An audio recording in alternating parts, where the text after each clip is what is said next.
(2020년 9월 17일) 오늘 새벽 말씀은 예레미야 32장 36절부터 44절까지 말씀입니다. 그러나 이스라엘의 하나님 여호와께서 너희가 말하는 바 칼과 기근과 전염병으로 말미암아 바벨론 왕의 손에 넘긴 바 되었다 하는 이 성에 대하여 이와 같이 말씀하시니라. 보라, 내가 노여움과 분함과 큰 분노로 그들을 쫓아 보내었던 모든 지방에서 그들을 모아들여 이곳으로 돌아오게 하여 안전히 살게 할 것이라.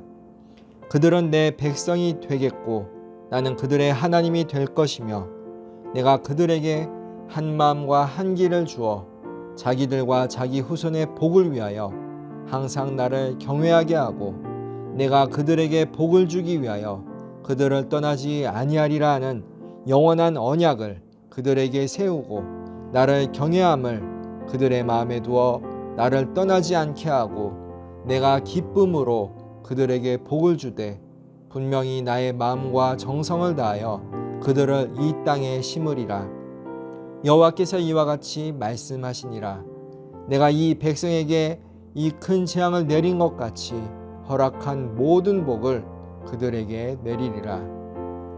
너희가 말하기를 황폐하여 사람이나 짐승이 없으며 갈대아인의 손에 넘긴 바 되었다는 이 땅에서 사람들이 밭을 사되 베냐민 땅과 예루살렘 사방과 유다 성읍들과 산지의 성읍들과 저지대의 성읍들과 네겝의 성읍들에 있는 밭을 은으로 사고 증서를 기록하여 봉인하고 증인을 세우리니 이는 내가 그들의 포로를 돌아오게 함이니라.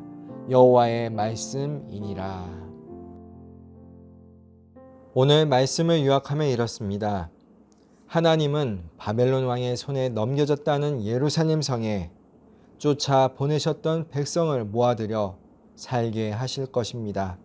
그들에게 한 마음과 한 길을 주어 그분을 경외하게 하시고 영원한 언약을 세우시며 기쁨으로 복 주실 것입니다.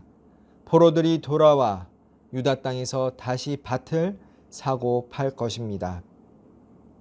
예레미야서의 주제에 대해서 우리가 생각해 볼 때 우리는 하나님께 불순종했던 이스라엘 백성들과 그 결과 멸망당한 유다를 쉽게 떠올립니다.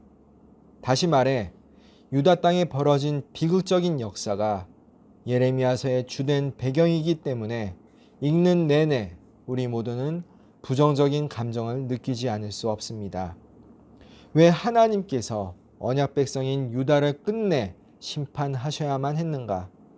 말을 듣지 않는 유다 지도자들과 백성들을 바라보면서 하나님의 말씀을 전해야 했던 예레미야는 얼마나 속이 탔을까? 왜 하나님은 하나님을 경외하지도 않는 악한 이방민족 바벨론을 심판의 도구로 사용하셔야만 했는가 등등 심판자 하나님, 선지자의 고충, 하나님의 공의로움에 대한 질문들이 예레미야서를 읽는 동안 저절로 일어나기도 합니다. 대부분의 선지서가 그렇듯이 예레미야서에 담긴 죄악을 지적하고 책망하고 회개를 촉구하는 내용들은 죄인된 우리에게 기쁘고 반가운 말씀은 분명 아닙니다. 그럼에도 불구하고 우리는 예레미야를 통해 말씀하시는 하나님이 그저 무서운 심판하시는 하나님이 아니라 여전히 우리를 사랑하시는 하나님이심을 잊어서는 안 됩니다. 오늘 본문 말씀은 그것을 잘 나타내고 있습니다. 본문의 시작인 36절 말씀을 보면 예루살렘 성은 칼과 기근과 전염병으로 말미암아 바벨론 왕의 손에 넘겨졌다고 말씀합니다. 한마디로 망한 것입니다. 그러나 예레미야서는 여기서 끝나지 않습니다. 이어지는 37절에서 망한 유다와 예루살렘 성을 향해서 회복을 선포하십니다. 37절 말씀입니다. 보라, 내가 노여움과 분함과 큰 분노로 그들을 쫓아 보내었던 모든 지방에서 그들을 모아들여 이곳으로 돌아오게 하여 안전히 살게 할 것이라. 흩어졌던 포로된 유다 백성을 다시금 불러 모을 뿐 아니라 안전하게 살게 하시겠다고 약속하십니다. 계속 이어지는 구절들은 이런 하나님의 소망의 약속으로 가득 차 있습니다. 오늘 본문 말씀을 통해 우리는 하나님의 사랑을 다시금 깨달아야 합니다. 예루살렘 성의 멸망이라는 것은 한 개인에게 있어서는 죽음, 사망과 다름이 없습니다. 그러나 그렇게 죽은 자를 살리실 수 있는 분이 심판자 하나님이 아니시라 능력의 하나님, 바로 사랑의 하나님이십니다. 에스겔서 37장 말씀을 보면 마른 뼈들이 살이 붙고 생기가 들어가 살아나는 환상이 나옵니다. 어떻게 죽은 자가 살아나고 멸망당한 성읍이 회복될 수 있습니까? 하나님의 사랑으로 가능합니다. 예루살렘 성을 향하여 회복을 선포하시는 이유는 그만큼 유다를 사랑하시기 때문입니다. 본문 40절 말씀을 보면 하나님의 회복의 선포는 영원한 약속이라고 말씀합니다.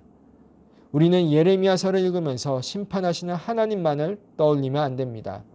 그와 동시에 회복시키시고 다시금 사랑을 베푸시는 복 주시는 하나님을 기억해야 합니다. 비록 우리의 죄가 크고 중하다 할지라도 완전히 멸망받아 마땅할지라도 사랑의 하나님은 그런 우리를 끝까지 사랑하셔서 회복의 은혜를 허락하십니다. 또한 잊지 말아야 할 것은 우리는 그런 하나님의 사랑과 자비에 응답해야 할 책임이 있다는 것입니다. 본문 39절 말씀입니다. 내가 그들에게 한 마음과 한 길을 주어 자기들과 자기 후손의 복을 위하여 항상 나를 경외하게 하고 항상 나를 경외하게 하고 사랑을 받은 하나님의 백성들이 해야 할 일은 항상 하나님을 경외하는 것입니다. 바꿔 말해 하나님을 전심으로 사랑하는 겁니다. 오늘 하루 살아갈 때 완전히 멸망당해 폐허가 된 예루살렘 성을 향해 다시금 사랑을 베푸시고 회복시키시고 복 주시겠다고 약속하신 우리를 결코 버리거나 떠나지 않겠다고 말씀하신 영원한 하나님의 언약을 신뢰하며 하나님만을 경외하며 살아가는 귀하고 복된 우리 모든 성도님들이 다 되시길 주님의 이름으로 축원합니다. 함께 기도하시겠습니다. 절망과 고통 속에서도 사랑을 베푸시는 하나님, 비록 우리 삶이 다 끝난 것처럼 느껴져도 지금의 어려운 상황이 더 이상 밑으로 내려갈 것도 없는 것처럼 최악의 상황처럼 보일지라도 우리와 함께 하시고 복 주시며 다시금 회복의 은혜를 주시는 주님을 전적으로 신뢰하게 하소서. 그 영원한 약속을 굳건히 붙들게 하시고 그 구원의 은총을 소망 중에 바라게 하소서. 코로나 사태로 힘든 우리 민족과 전 세계를 불쌍히 여기시고 주님의 사랑으로 다시금 살아나게 하소서. 오직 우리가 항상 주님만을 경외하며 살게 하소서. 참된 소망이 되시는 우리 주 예수 그리스도의 이름으로 기도합니다. 아멘.